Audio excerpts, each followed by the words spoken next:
Cops are meant to protect and serve. But what happens when their actions lead to the ultimate punishment? Here are 4 times when idiot cops got life sentences. And you understand that you face today a possible maximum penalty of 15 years in prison? Yes, Your Honor. And are you ready for sentencing? Yes, Your Honor. Thank you. This is former Officer Eric Fritz from the Covert Township Police Department. In July of 2016, Officer Fritz allegedly pulled over a vehicle, arrested the driver for DUI, and took the passenger, a lady named Melissa McMillan, to a hotel, where Officer Fritz reportedly assaulted her on 3 different instances. Miss McMillan said that Officer Fritz tried to exploit the situation when she was intoxicated and tried to develop intimate relations with her in the hotel, and during the process, he assaulted her. Miss McMillan said that she did not know that the driver was also intoxicated and would be pulled over once she left the bar with him. The judge informs Officer Fritz that he could face 15 years in prison due to his actions. Watch how the hearing goes when Miss McMillan describes her case. Sir, you are Eric Fritz? Yes, Your Honor. And you're here today with your attorney, Mr. Grable. Have you had a full and complete opportunity to consult with him? Yes, Your Honor. And you understand that you face today a possible maximum penalty of 15 years in prison? Yes, Your Honor. And are you ready for sentencing? Yes, Your Honor. Thank you.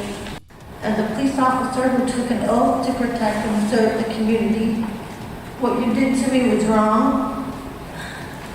You raped me. You knew I was highly intoxicated, yet you used that as a selfish opportunity. My life has been forever changed. Every aspect of my life has been affected. My children have struggled.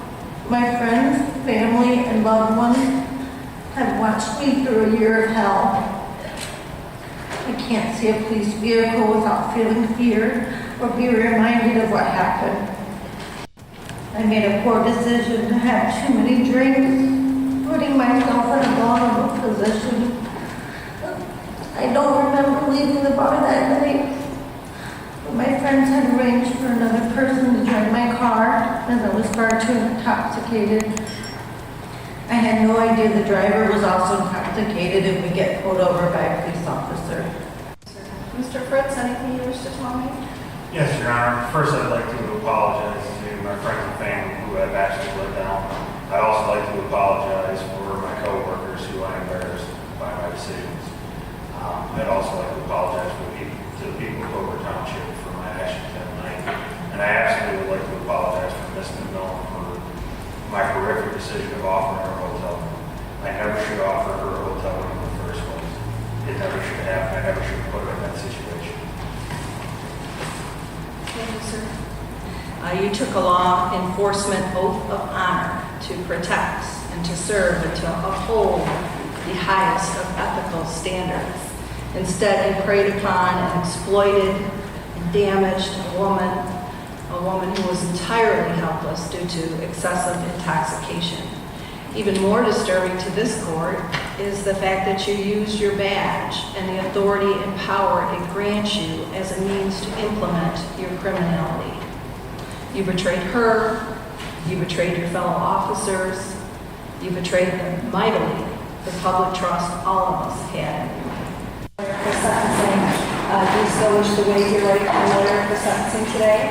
Thank you. Officer Fritz had just remained on duty for 2 months before this incident occurred. He immediately resigned shortly after this incident surfaced. He pleaded no contest to charges for a lesser sentence. Later, 2 of the charges of kidnapping and criminal sexual conduct were dropped. Officer Fritz was sentenced to 1 year in jail and 5 years of probation. Miss McMillan received a $100,000 settlement in return by January 2020. If you think this was the only cop who got a life sentence, wait until you watch this next case. I love my kids and my family, Your Honor, and if you could please impose the least possible sentence so I can get back to supporting and raising my family. This is former Officer Sean Corder from the Bloomfield Police Department. In June 2012, an individual named Marcus Jetter was stopped in a traffic stop and was allegedly accused of grabbing an officer's gun resisting arrest during the stop.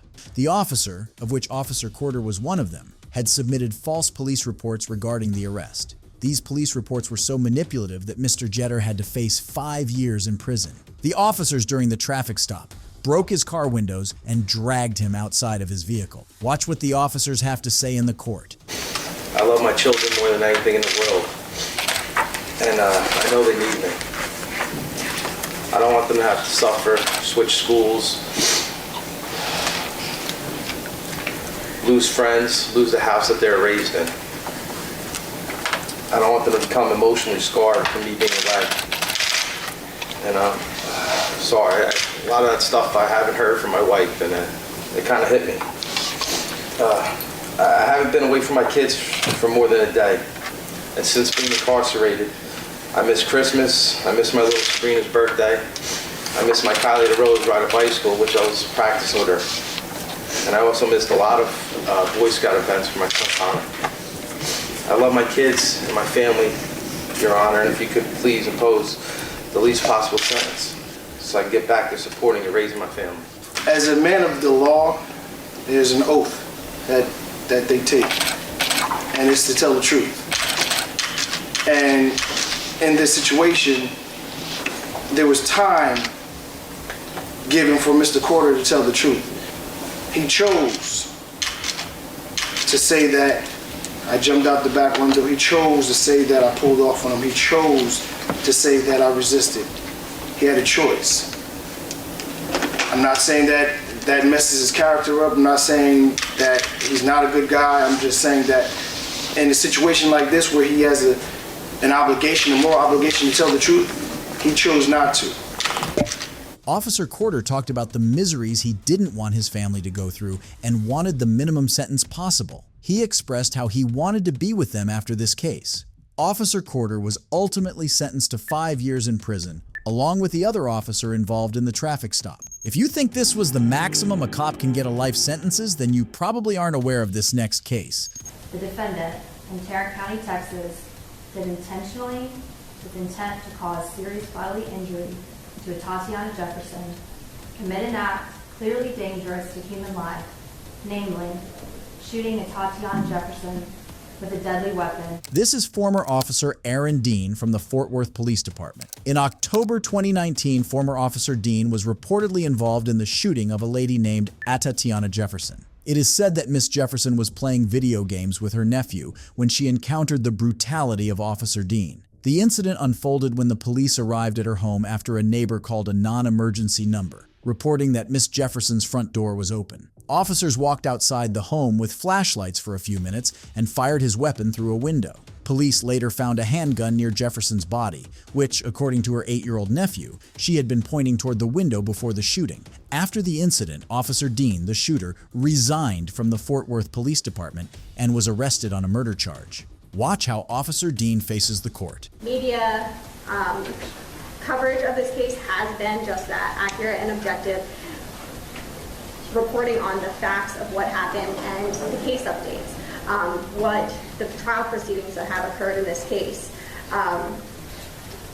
In addition, although the body camera has been released to the media, that is evidence that the jury is going to see. In case law, as mentioned in our bench brief, supports the fact that when it is evidence that is going to be presented and it's done in an objective, accurate manner, then that weighs against finding prejudice and inflammatory. The media attention in this case has not been pervasive, has not been prejudicial, and has not been inflammatory. The law does not require that jurors be completely blind to the fact that this offense occurred, merely that they be fair, and that's what our denial panel showed that they are going to be able to do. So we would ask that the court deny the change of venue motion on that first prejudice of the media prong. In regard to the dangerous combination, which was raised in the supplemental bench brief, the Reiser case that we cited in our bench brief is strikingly similar to the facts of this case and demonstrates that in order to justify a change of venue based on a dangerous combination, it's not just that community leaders spoke out about the case or maybe even spoke to each other about the case. The defense has a heavy burden, again, to show a coercive force that could influence the proceedings and the right to a fair trial. When comments of community leaders are made in the immediate aftermath of the offense, it is not likely that they are acting to impede the fair trial, and that's what happened in this case. Again, like the Reiser case, community leaders spoke out about the offense, but there's no evidence of how those comments by the community leaders influenced the community as a whole, and as was demonstrated during voir dire and being able to select a jury in this case, there's no evidence that it would have impeded the defendant's right to a fair trial. So we would ask that the court deny the change of venue on a dangerous combination grounds as well. Thank you, ma'am. Mr. Gill, response. Your Honor, thank you. First of all, I have two major disagreements with what the state just told me. Number one, the majority of the publicity of this case did not occur at or around the time of the event. The coverage has been steady and pervasive throughout the 3 years that this case has been pending.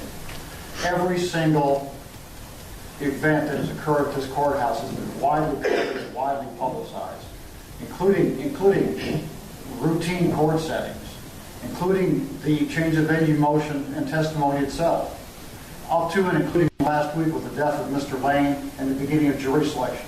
All of those matters have been widely publicized and widely distributed around Tarrant County. We presented you the Star Telegram circulation figures. We also presented circulation and viewership figures from KTVP, Channel 11. It shows the number of households that are reached by their news broadcasts. We were stonewalled by the other media outlets in Tarrant County to get that information, but you can also see from the pervasive nature of what the actual Bonaire members in this case saw, that the coverage has been pervasive. And in fact, there's been a previous finding in this case that the coverage was both pervasive and prejudicial. That finding was made by Judge Hagerman last summer, even before the recent news coverage, the recent spate of news coverage. Also, the coverage has not been accurate, and the coverage has not been objective. And that goes to the inflammatory nature of the publicity in this case. It's been inflammatory and it's been prejudicial because most of the news coverage has been inaccurate. Most of the news coverage has said that Aaron Dean went out to his home on a welfare check, which is absolutely and totally wrong. The news coverage has had the mayor and other leaders of Fort Worth standing up in front of them, which have been, these news conferences have been shown time and time again, saying that the weapon possessed by the complainant in this case was irrelevant, and they don't know why that is any part of this case, which is going to be a major part of the case. There are a lot of other factual inaccuracies that we see as we go through the coverage in this case, and you will see, and you have seen when you reviewed all the news coverage that's been introduced by the defense in this case. The news coverage has also been extremely emotional and presented from the standpoint of the complainant. It's all been about the family waiting for their day in court. And I'm not saying any of this is wrong, but that's how the coverage has been. The coverage has always been told from that standpoint, about the community standpoint, about justice for Tatiana. It's been drilled into the heads of the Bonaire that way. And it's been presented in a racial aspect of it. It's been presented and emphasized. That it was a white officer that shot an African-American female.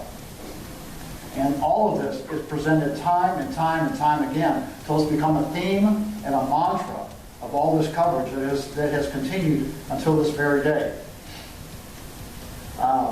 Under the dangerous combination prong of the change of venue statute, 3103 of the Code of Criminal Procedure, we have shown you that the mayor and the chief of police and the city councilman, all widely publicized. Mr. Dean, if you'll stand.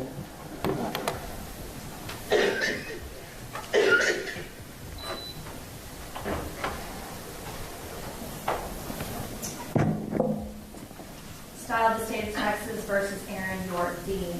Indictment number 1616871B.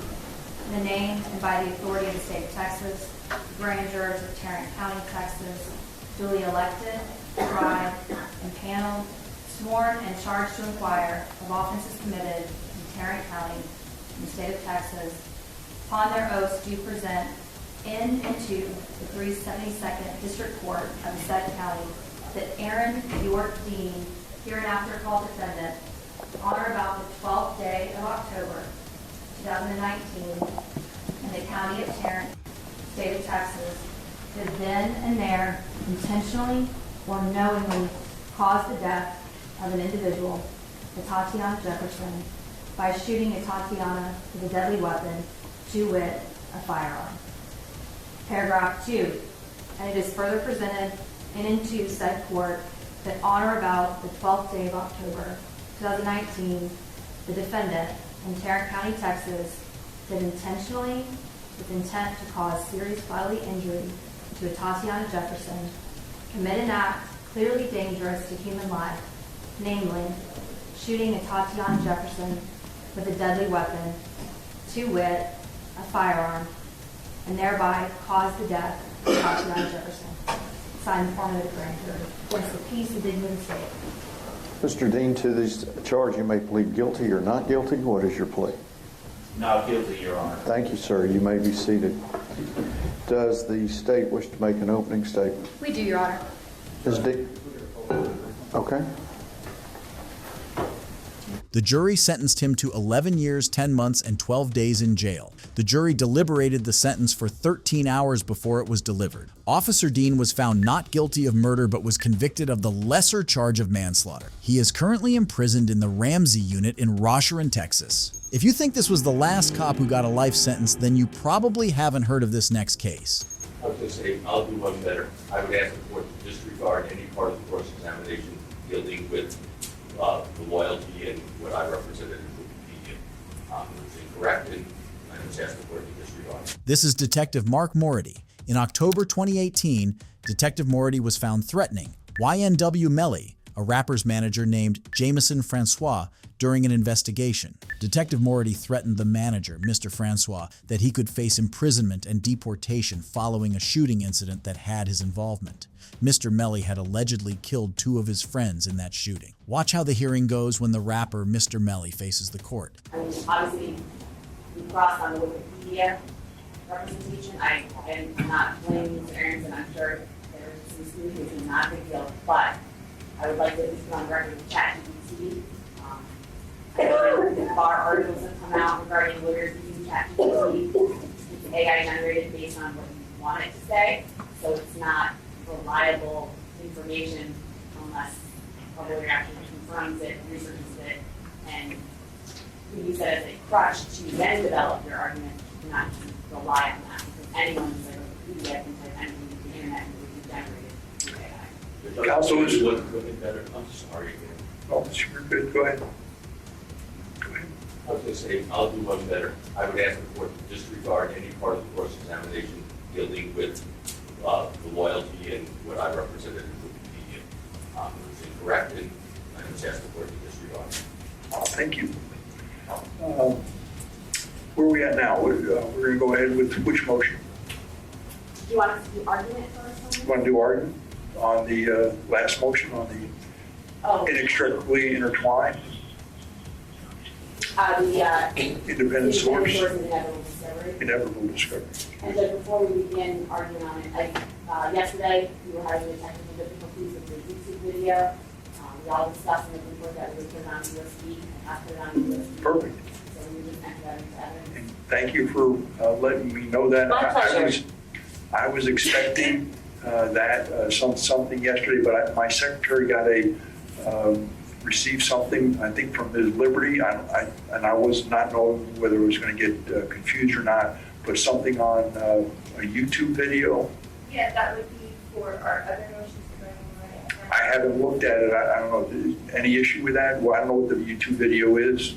It's supposed to be an interview with Ms. Carey. I don't know what's on there. I haven't looked at it. Yes, because we were objecting that anytime we're sending Your Honor a link, essentially it's usually YouTube by parties in court. That was not agreed to by us. That is an interview with Lon Prime and Mariah Hamilton. We would be objecting that's not evidence that can be utilized in hearing, supplementing testimony. So you can make a basis for it, and if I admit it, I'll take a look at it. If I don't, I won't. All right, I haven't looked at it yet. And based on, I don't know if I know Ms. Hamilton that Ms. Holmes does appear in that video, so I've been told she's on her way, so if that's the case, we might just push into Ms. Holmes and I can bring it into Ms. Holmes, because she is in that video as well. I don't know. But I'm not using I don't know what the objection is. When we get to it, we'll get to it, I guess. Okay, but I haven't looked at it. I just wanted to bring it up because it was sent, I think it was sent yesterday. I'm not sure. It was early this morning, and it was just because yesterday you said, I told everybody to send videos, I just wanted to follow the course instructions to make sure you had it before I Perfect. No, whatever you send me, whether it's in writing or videos, I look at it and I read it. But again, if it's evidence, I will make sure both sides agree with it. That's the only reason I can bring it up. All right. So, If I could just introduce that video, so it's on record, and then you have a legal report. sure. Any objections? Of course. Do you want to deal with it first, or? I would trust your representation is what we It's saw you. exactly the link that we all have. I can't trust your representation on that. Then I can't trust them. Thank you. So, 1125, Florida Supreme Court case in 1995. Additionally, what counsel is arguing to your honor contradicts everything that this whole hearing has been about. To quote Rodriguez or Roel, I looked at those cases, and they're not applicable here. And the reason they're not applicable is because those cases deal with warrantless searches. We had warrants. Detective Morretti actively sought warrants, consistently sought warrants, and had judges sign off on those warrants. So to say that they just didn't go for a warrant is just not true. They did. And the reason a second warrant wasn't done is because they were relying upon the judges in this circuit, all of which signed off on those particular warrants at the time they signed off on it. And so they did not need to seek an additional warrant because at that time, that warrant was valid. And so they could not have done what the defense is asking or requiring us to have done, or asking the court to require us to have done. They're ignoring that key fact that warrants, in our case, were already sought after, and in these cases that they have quoted, there was warrantless searches at that time. Additionally, no one ever talked about Judy's phone. We talked about Anthony Williams' phone. That's Sack Chaser. And so we never even talked about that third phone. We also didn't talk about his pictures. I don't know where pictures came from, but I introduced to Detective Polo numerous text messages between the two. And then additional to the actual text messages, which is, I think, Exhibit 1, and Exhibit 2, were multiple text messages where they're exchanging notes and audio files that were stored on the phone in different applications. And what that This is new argument. I didn't bring up any of this. because you actually ignored the fact that you then brought in photos. Chris, I just So- wrap it up if you would. That was the evidence, not a photo on one person's phone versus the other. There were actual messages and audio files. And what also is being ignored is when we have access to the victim's phone and find information that would then inevitably lead us and independently lead us to this time frame of the defendant's phone, anything within that would be plain view at that point. So we're ignoring that legal concept as well. So that is why we're asking for this expanded time frame for that. Thank you. What's the next motion? Can I just briefly respond? No more than 30 seconds. Go ahead. sir. Rather, just understanding the state's position, they're asking you to disregard the state of Florida Supreme Court and hold that Nix or the U.S. Supreme Court somehow overrules it, yet Rodriguez came later and cites these cases. So I don't think this court truly has the power to overrule Rodriguez. And as far as the plain view doctrine, and now that we didn't have the ability to contest the search warrant because we already had a search warrant, I thought this was limited to the two issues of inevitable discovery and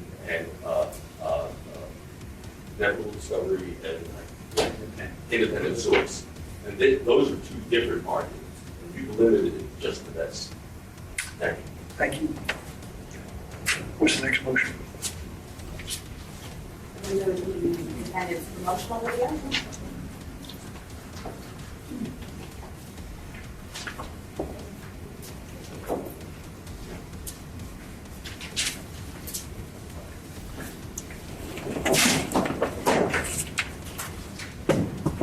Oh, Your Honor, I do have all the case law. Thank you. I'd like to. May I have copies of the defendant's law? May I approach? Please, thank you. And then, oh, Your Honor, I also forgot to add our motion that we just argued. I know I had mentioned it last week when we were setting it, that time is of the essence. So is it possible that we would have the court's ruling by Tuesday? See what I can do. I told you before, I try to first of all, I read everything you give me, and, you know, I try to think about it. So sometimes I do a lot of too long. I'll do the best I can. I'll look around over the weekend. Thank you, Judge. I am not as nice as Buffalo. I do have a copy of the case of only one, and I apologize for the statement on that, but I'll be happy to give you my copy. What's this? It's roll. It's Rodriguez. Rodriguez too, I believe, yesterday. I gave a copy of it. It was October 6th regarding the unavailability of those funds, which referred to this motion in particular, and that's why I'm bringing it up. This was not provided by the state, and we asked for the emails for Ms. Bradley regarding Ms. Holmes and Ms. Hamilton. I subsequently provided it, and if we could stipulate, I'm not trying to argue the deposition, I'm just trying to stipulate if we could rely on this email authored by Ms. Bradley to Mr. Barris regarding deeming Felicia Gomez unavailable. Which I have to look at the date and then look at what I provided. I mean, there's time I provided, so I can have I don't know where we're going with this. I mean, what's the purpose of all of this? Because I'm missing something. So the motion is, the motion to have Ms. Funds unavailable. I just want to be able to rely on this email, and if we could stipulate that we could argue this email, or do we need? I thought Ms. Holmes was residing in Orlando. She's on electronic monitor. And, what are you trying to accommodate? The issue is very simple. Part of the judicial notice of this case file, 1872 C10A, Ms. Holmes, through her counsel, has invoked her right to remain silent. The state cannot, this is what's laid out in our motion. It's actually in paragraph 6. We cannot call a witness even though they're going to invoke their right to remain silent. And the case law says because she has testified previously, we could then subsequently seek to introduce that testimony since she has been subject to cross-examination on the same subject matter.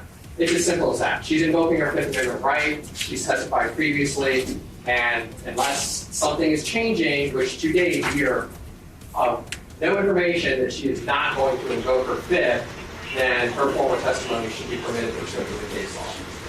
So if I may actually quote this email, which is very, Ms. Riley right about this, the case law is clear that the Fifth Amendment cannot be invoked anticipatorily, but must be done at the time, no questions.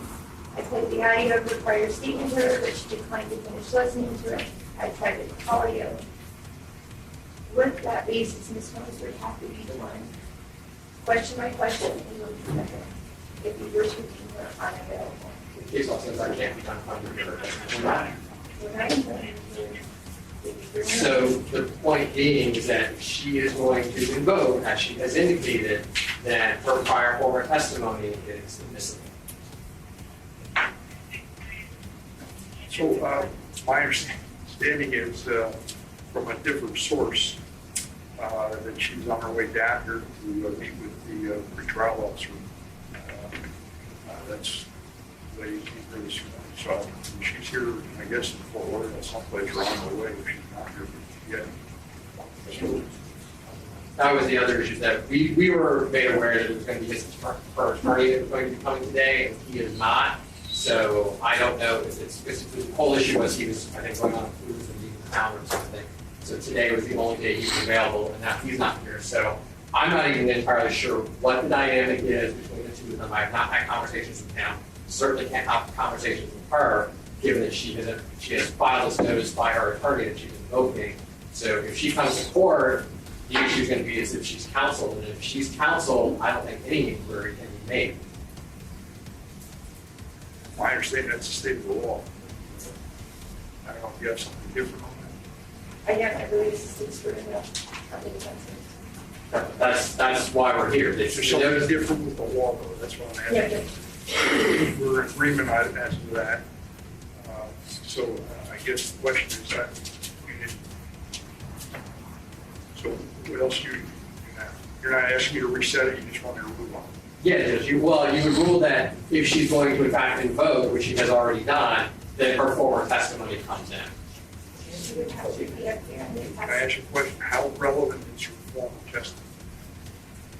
Judge, her testimony is relevant because during her testimony, one of the observations or pieces that she testified to is that she observed Mr. Demons on the phone FaceTiming with Ms. Hamilton, and the description of the background is it was a secluded area, and he was talking in a hushed tone. I have to go. I've reread four different transcripts recently, so I have to go back. My recollection, I could be wrong, is that she gave a statement to the police officer, right? And that during trial, she was being examined regarding that statement. And my recollection is that she basically said she didn't remember. Right. And then the state tried to get the testimony in. We spent a good bit of time going through Earhart to try to find out how it got in. And something we went further with the testimony. Ms. Holmes said something, again, it's by recollection, you'll have the transcript, I'm sure it'll say something. I said something to the effect that she typically would lie to police, so she couldn't really rely on what she said or what her statement was to the police, or something to that effect. The court hearing concluded that the defense continued their argument to expand the time frame for phone evidence, challenging the judge's previous ruling that most phone evidence outside a 6-hour window surrounding the murders would be suppressed. Additionally, the last 20 seconds of Melly's documentary, which mentions a drive-by shooting, were debated. The defense claimed it was hearsay and noted that it inaccurately referenced Miami instead of Miramar, where the shooting occurred, while the state argued that Mr. Melly had adopted the statements by promoting the documentary on social media. YMW Melly has been charged with 2 counts of murder, and the proceedings of the case are still underway. If he is convicted, Mr. Melly can face a death sentence. It's pleasing to see justice prevailing and idiot cops getting life sentences for their wrongdoings. If you enjoyed the video, be sure to drop a like and subscribe for more. Goodbye.